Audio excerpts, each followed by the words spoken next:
Dan Illman, Matt Burney are kicking off the all-stakes pick 4 at Tampa Bay Downs on Saturday with race number 8, the $100,000 Challenger Stakes for older horses going a mile and a 16th.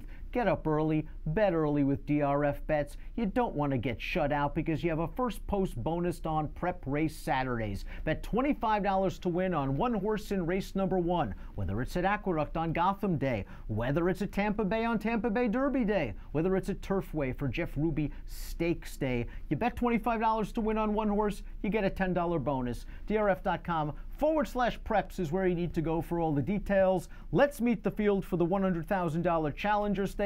One of your sons is in here, Matt. The number 2 Re-Ride, now with Nacho Correas. Yeah, you know, I can understand anyone that looks at his page and says he's just not that good. He hasn't really improved. His numbers aren't great. I still think he's very dirtied up. I think he's a turf miler. So I don't know that I love him running here on the main track, but I think there are reasons. You know, sloppy sealed track in that most recent run, draw a line through it. Yielding turf in the Commonwealth, he moved into the teeth of the pace that they draw a line through it. Sloppy sealed 3-back, draw a line. Kentucky Downs, draw a line. Jim Dandy, probably not that good, draw a line. And then you're left with the Mystic Derby, which is basically what I've been basing my trip note on forever and a day. He ran really well in the Mind That Bird Derby last year. I just think that there is some ability here. I'm not sold that this is necessarily the surface for him. Interesting to note, though, however, that his 2 highest Beyer speed figures were his 2 most recent races on fast dirt. The Jim Dandy, where he had a good trip, was just simply not as good as those horses that day. And the Mind That Bird Derby, where he beat Runaway Ghost, a horse that came back to win the Sunland Derby before being sidelined. So maybe what he also can handle is fast dirt. I'm not counting the UAE Derby over that speed favoring track without Lasix. Maybe he works out a trip. Let's see what Timeform US has to say from a pace standpoint. They've got the stretch out sprinter, rightfully so.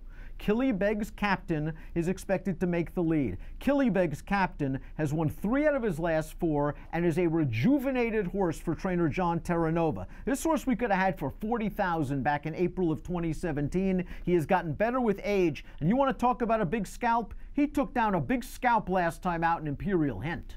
Yeah, this is a nice little horse. And my only concern with him, it's not even so much the pace projector, because I agree with that 100%. I just am not sold about the distance, but you're right. He is in great form. He took down Imperial Hint, the runner-up, Sweet on the Ladies. Say what you will about Sweet on the Ladies. We know what he's all about. He likes to cash checks. Doesn't like to win very often, but he likes to cash checks.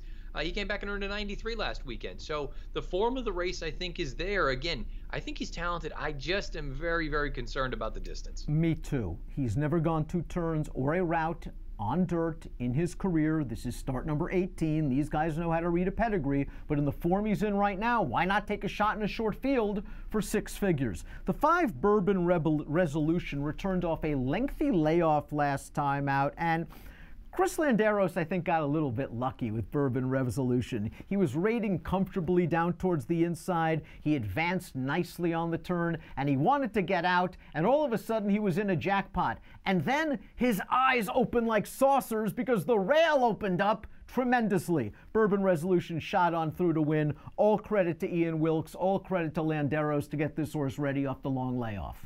Yeah, you know, this is another horse that really, when you look at it, he's won each of his past 2 races, or he's finished first anyway. He was disqualified from purse money in that run 2 starts back, but he really hasn't done a heck of a lot wrong in his career routing on dirt. The only concern I have is he's just a little bit light on figs. Now, that doesn't mean that he can't take a step forward here, stretching back out to 2 turns, but I guess it would all come down to price. If you told me 8 to 1, I don't think he's a terrible bet at those numbers. Turf to dirt's been a good angle for Owen Hardy over the years. We've got the Godolphin homebred, the number 4 Longden, returning to the main track.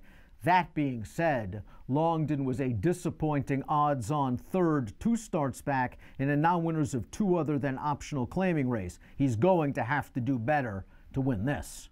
I mean, I remember Longden from Southern California, and I said, I don't know how good he actually is. Then he showed up at Tampa with Owen Hardy. I thought he was awesome in the N1X race 3 starts back, and then the waters got deeper, and they tried him on grass last time. He didn't run terribly, but he's just going to need to do much better. Let's take a look at our top selections for the $100,000 Challenger Stakes. I'm going to go with Jay's Way. I really like that Timeform US pace projector, sitting off a horse that might be distance challenged, which means Jay's Way might be able to inherit this thing turning into the stretch. Now, Jay's Way stunk in the Challenger last year. He was beaten 21 lengths. But there are no war stories in this year's Challenger, and that race preceded a long layoff, which makes me think Jay's Way might have injured himself in that race. Two back in the Sunshine Millions Classic, mile and an eighth a little far for Jay's Way. I was very disappointed that he didn't change leads in the stretch. Last time out, okay, he got beaten a little starter stake, but he was a lot more comfortable with his mechanics, and he just dropped a nose decision. I don't think Jay's Way thought he lost that race. It was that close at the wire. I think Irad's going to give him a nice trip in here, and we'll see if the old Jay's Way shows up. Occasionally, he fires a big one. Yeah, he's one of the horses in here that you look at it and you go, you have run fast enough to win a race like this, no question about it. If you get the pace projector, like Timeform is suggesting, that's going to be ideal. You sit off a horse that you think may have distance limitations. You inherit it turning for home. There are worse places to be, particularly during this meet in 2018, 2019, than forwardly placed at Tampa Bay Downs. I don't have any knock about this horse. I think he makes plenty of sense in here, and he could trip out. Flame Away returns to the scene of his win in the Sam F. Davis, his runner-up effort in the 2018 Tampa Bay Derby. He draws an advantageous inside post position. His tactical speed allows him to probably sit third in the pocket behind Killybegg's captain, and he and Jay's Way might start on even terms turning into the stretch, and I wouldn't argue with anyone that says Flame Away is simply a better horse. You know, I can understand that when you look at it and see what he's accomplished and you see some of the races that he's run in. But you and I kind of talked a little bit before we came on, and I said, you know, the only thing that I can really sit here and knock about this horse is he earned a 93 in that Mine Shaft most recently. He earned a 93 in the Sam F. Davis a year ago. He hasn't gotten any faster, and I know he's been in some difficult positions, but at some point you need to start taking a step forward if you're going to be taken seriously in some of these bigger, older races. I'm not saying that the 93 isn't competitive and is not good enough to win here in this spot, but at the price that he's likely to be, he's not a horse I'm looking to bet. I just picked him because I think he might trip out.